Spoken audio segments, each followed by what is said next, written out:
네, 대변님입니다. 오늘 제가 드리고 싶은 말씀은 예전에 구독자님 한 분께서 아주 좀 간곡하게 부탁하신 게 있었어요. 도대체 17시간 공부를 어떻게 하신 거냐. 제가 공부법 3탄에서 벼락치기 방법, 경험을 말씀드릴 때 이제 언급이 됐던 내용인데 그 부분에 관해서 좀 구체적으로 한번 말씀을 드려볼까 합니다. 저는 기본적으로 게으르고 좀 자만심도 좀 꽤 있는 편이에요. 어떻게 보면은 경쟁자들보다 적게 공부해서 비슷 내지는 그 이상의 퍼포먼스를 낼 수 있다라는 자만심에 빠져 살았던 것 같아요. 그래서 중고등학교 때 다른 친구들이 학교 끝나고 학원 다니고 뭐 과외하고 이럴 때 게임하고 축구하고 야구하고 농구하고 이러면서 비슷 내지는 그 이상의 성적을 낼 수 있다는 좀 자만심에 좀 열심히 하지 않았었거든요. 그러다 보니까 벼락치기로 커버가 가능한 학교 내신 같은 경우는 그럭저럭 이제 커버가 됐지만 진짜 그 사람의 실력을 테스트할 수 있는 그런 시험에서는 여지없이 빈틈, 약점들이 드러나게 됐었습니다. 고시 공부할 때도 마찬가지였던 것 같아요. 군대를 미루고 고시 준비를 한다고 했지만 시행착오도 너무 많이 겪었고요. 뭐가 뭔지를 몰라서 시간을 낭비한 것도 너무 많았습니다. 그래서 결국에는 영장을 받아두고 1차 시험을 합격하지 않으면 군대에 갈 수밖에 없는 그런 상황에 맞닥뜨리게 된 거였죠. 보통 수험생들이 신림동에 살기도 하지만 집이 서울에 있는 사람들은 이렇게 버스를 타고 지하철을 타고 이렇게 독서실을 왔다 갔다 하는 분들도 많았거든요. 저는 집이 신림동에서 한 30분 남짓밖에 되지 않았기 때문에 독서실을 다니는 편이었어요. 그리고 독서실을 한 12시 넘어서까지도 하거든요. 근데 버스가 11시쯤 끊기니까 공부를 좀 더 많이 해야 되겠다는 생각에 형이나 누나한테 1시 이때 데리러 와달라 이렇게 부탁을 했었거든요. 그런데도 사실 실질적으로는 공부를 많이 하지 못했습니다. 그래서 제가 이제 특단의 대책으로 생각했던 것이 신림동 아주 꼭대기에 있는 원룸을 잡은 거였어요. 원룸에서 먹고 자고 공부하고를 다 해결하자. 이런 계획을 세웠습니다. 일단은 시간의 최대 확보를 위해서는 먹는 거, 자는 거 외에는 다 공부할 수 있는 환경을 만들자. 그러기 위해서는 집에서 공부하는 게 제일 좋겠다라는 결정을 하게 된 거거든요. 근데 부모님이랑 같이 있는 집에서 하면 TV도 있고 유혹의 요소가 많잖아요. 그렇기 때문에 아무것도 없는 고시원 원룸을 잡게 된 거였습니다. 그때가 제가 딱 시험 앞두고 딱 2달을 남겼을 때였어요. 그리고 정신적으로 꽤 저를 지탱해 줬던 것은 무한의 파이터 최배달 선생의 본명은 최영희 선생의 그 일대기를 담은 그 책을 보면서 이분은 무예로서 이렇게 산에 들어가서 3년씩 수련하면서 자기를 갈고 닦는데 방 안에 앉아서 가만히 공부만 하면 되는데 그걸 왜 못하냐 이런 마음이 들어서 그렇게 결심을 하게 된 거였거든요. 제 생활 루틴은 그랬습니다. 원래는 아침에 일어나서 밤늦게까지 공부를 하는 게 제 목표였어요. 아침 7시쯤 일어나서 씻고 밥을 먹고 한 8시부터 새벽 한 2시까지 그러면 24시간 중에 자는 시간 6시간 5시간이랑 아침에 씻고 밥 먹는 시간 6시간을 빼면 18시간이 나오죠.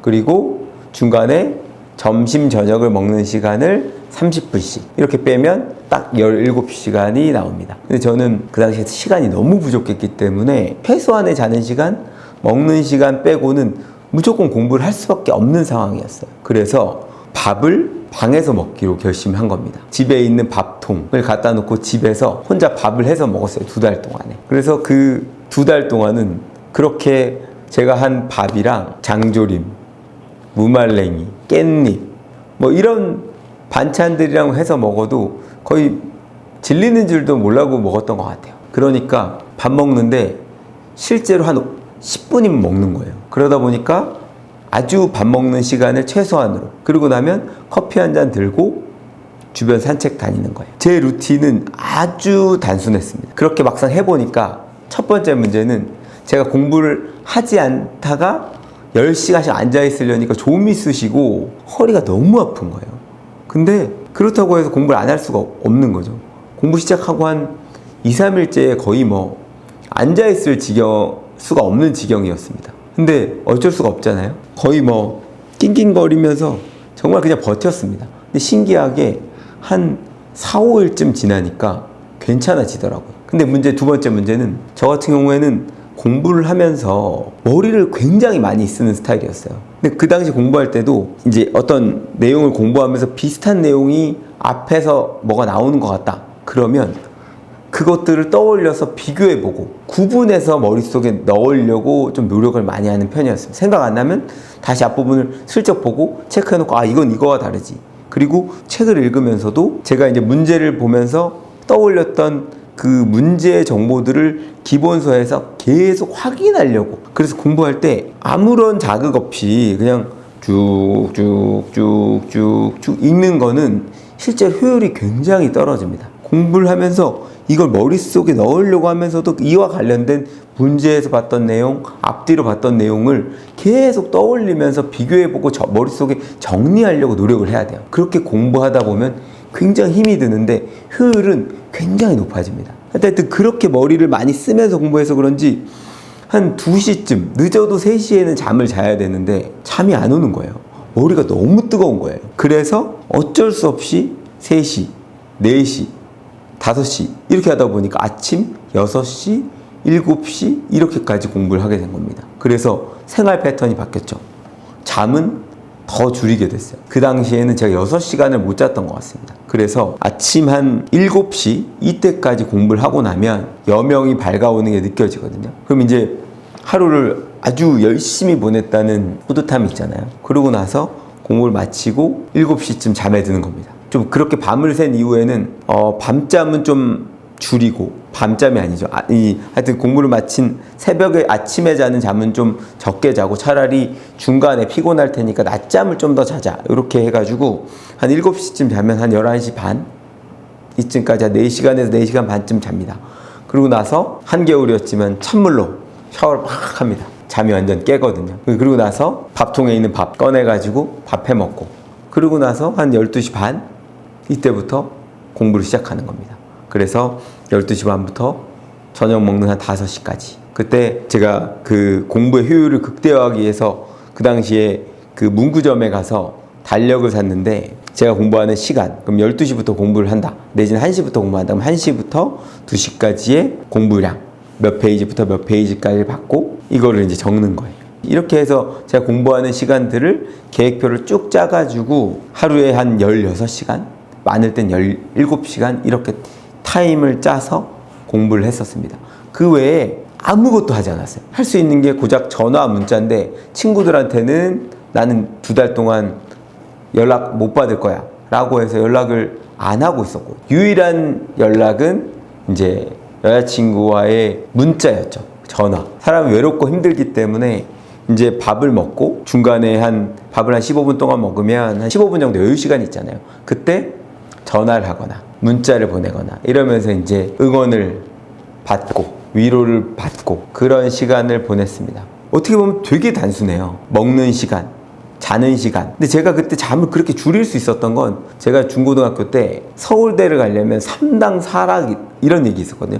3시간을 자면 붙고 4시간을 자면 떨어진다. 지금은 그렇게 얘기하는 사람 없거든요. 그때만 해도 잠을 4시간 반 계획을 세우면서도 잠이 너무 부족해서 이건 문제가 있어. 이런 생각 그 시절에는 못했어요. 근데 나중에 지나고 보니 4시간 반 이건 너무 적은 시간이에요. 잠은 적어도 수험생이면 6시간은 최소 자야 된다. 그럼 이제 공부 시간을 최대한 이제 해야 되잖아요. 공부 시간을 최대한 확보하면서도 중요한 건 효율을 높이기 위함인데 공부 시간을 줄여서는 효율이 떨어질 수밖에 없어요. 그러면 공부 시간을 최대한으로 확보하면서 효율을 높이기 위해선 저는 잠자는 시간은 최소 6시간, 밥 먹는 시간을 하루 3끼 먹잖아요. 그러면 첫 끼는 잠자는 시간에 포함해서 먹어야 된다고 생각합니다. 그리고 점심 저녁을 1시간씩 한다고 치면 6시간 잘 경우에는 아침에 씻고 준비하는 시간,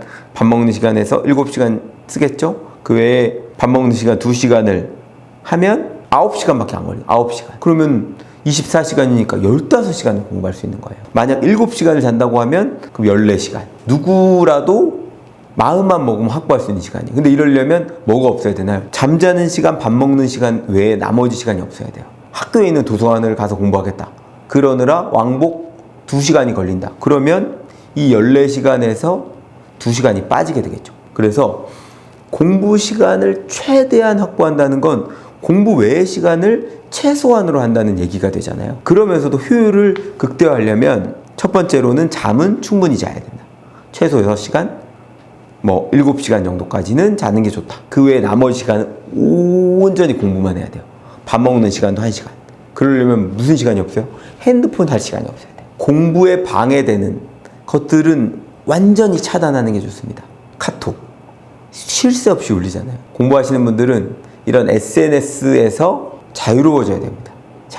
자유로워지려면 안 봐야 돼요. 공부에 방해가 되는 요소들을 다 쳐내야 됩니다. 그래서 제가 그 고시원에 들어가 있던 건데 외부에 나와서 사람들과 어울리는 시간도 아예 없앴기 때문에 그렇게 17시간 공부에만 오롯이 딱 집중하는 게 가능했거든요. 그래서 오늘 드리고 싶었던 말씀은 17시간 이렇게 공부하라는 얘기가 아니에요. 오해하지 마시기 바랍니다. 근데 절대적인 공부량이 많으면 많을수록 합격할 확률은 비약적으로 올라갈 수밖에 없거든요. 8시간 공부하는 친구랑 16시간 공부하는 친구가 똑같은 재능이라고 하면 합격할 확률이 압도적으로 높아질 수밖에 없잖아요. 공부 시간을 많이 가져가는 게 기본적으로 가장 합격에 중요한데 그러려면 공부의 효율에 방해가 되지 않는 선에서 나머지 것들을 다 쳐내야 됩니다. 근데 만약에 이동을 할 수밖에 없다. 그런 경우는 이걸 어떻게 공부에 활용할까 생각해야 되겠죠. 제가 예전에 짜투리 시간을 활용한 공부법 말씀드렸잖아요. 나는 학교 도서관에 가서 공부하는 게 너무 잘 돼. 학교에 일찍 가야 되겠어. 그러면 학교 도서관에 가는 버스 안, 지하철 안에서도 공부를 하시면 됩니다. 그러면 이것도 리프레시 되고 굉장히 좋은 공부 루틴일 수 있어요. 그리고 하루 종일 공부하다 보면 아무래도 능률이 떨어질 수 있기 때문에 50분, 10분 그래서 중간에 휴식을 적절히 가져주면서 낮잠을 이용해서 뇌를 좀 쉬게 해주는 그런 방식으로 공부를 해주시면 그 공부 시간만 단지 많은 경우와 달리 그때 공부했던 것들이 온전히 제 실력으로 아주 한방눈 사이드 착착착착착착착 쌓이는 경험을 하실 수 있을 겁니다. 그 유혹 요소를 쳐내지 못하면 이게 그렇게 한방눈처럼 쌓이지 않고 쌀인눈처럼 나는 쌓았다고 쌓이는데 실제로는 실력으로 연결되지 않는 경우들이 많을 것으로 생각이 됩니다. 하여튼 오늘은 제가 그 시절에 어떻게 그렇게 많은 양의 공부를 할 수 있었는지 그 부분에 관한 제 경험을 한번 말씀드렸고요. 다음번에는 제가 수험을 하면서 꽤 오랜 기간 실패를 했는데 실패했던 이유, 원인에 관한 얘기를 한번 말씀드리고 그럼에도 최종적으로는 합격을 해서 어떻게 보면은 성공을 한 케이스니까 그 성공을 할 때는 어떤 원인과 이유가 있었는지 제가 나름대로 분석한 바에 대한 말씀을 한번 드려보도록 하겠습니다. 고맙습니다.